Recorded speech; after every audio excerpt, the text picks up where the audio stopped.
How's it going, guys? JP here, and welcome back to Body Bags, week number 31. And the theme for this month, which, the first week of April was a theme week, we decided to go with video nasties. Now, video nasties, there's a huge history behind it, and you can look it up on Wikipedia, and there's documentaries, and it really is kind of an interesting thing in film history, especially horror film history. But basically, these were films considered to be too violent or too vulgar, too obscene. They were prosecuted. There's a big list of all the films that were involved in kind of the video nasties that were labeled video nasties, but there were 39 prosecuted films, and then there were other ones that were just considered video nasties.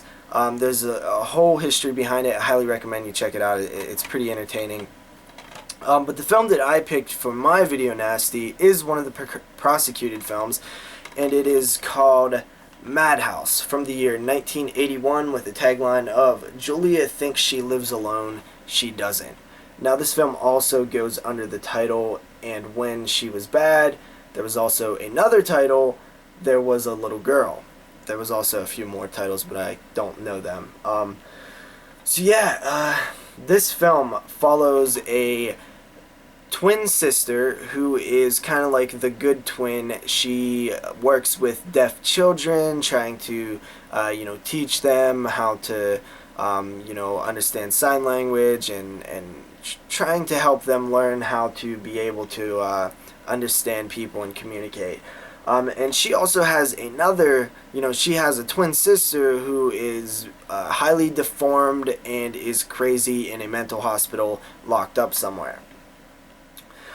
Now, she has a feeling that her twin sister is after her. She escapes one night, and this film kind of reminds me of Happy Birthday to me, because it's kind of all leading up to this woman's birthday. It'll say, 3 days till her birthday, and Julia is the name. 3 days till Julia's birthday. It'll be a title card, and then the film will continue, and pops up from time to time.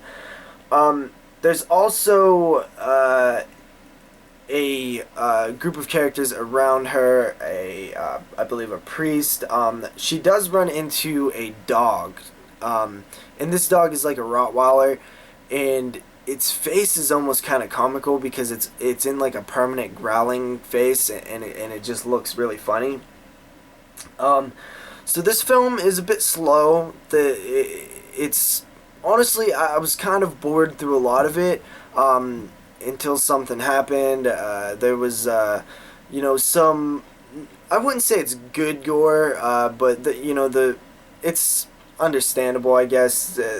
Honestly, the kill scenes didn't look that great, but other ones looked pretty good. There was a kill with a dog that I thought was really brutal, and that's probably the highlight of the movie in terms of what probably got it on the video nasties list, because it's always fun to kind of look at these films and wonder what got them on the list, and I would probably say it had to do with that, maybe. I found this film to be just really kind of average. I didn't really have a whole lot of fun with it, but I didn't hate it either. I was somewhat interested in it.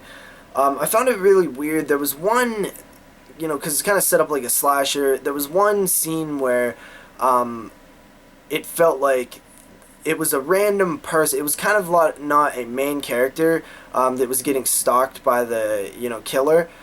And it just seemed to last way longer than any of the other characters. And it just felt weird because it was kind of a character that didn't matter. So you would think that, the biggest chase scene would involve the main character, or at least somebody more important.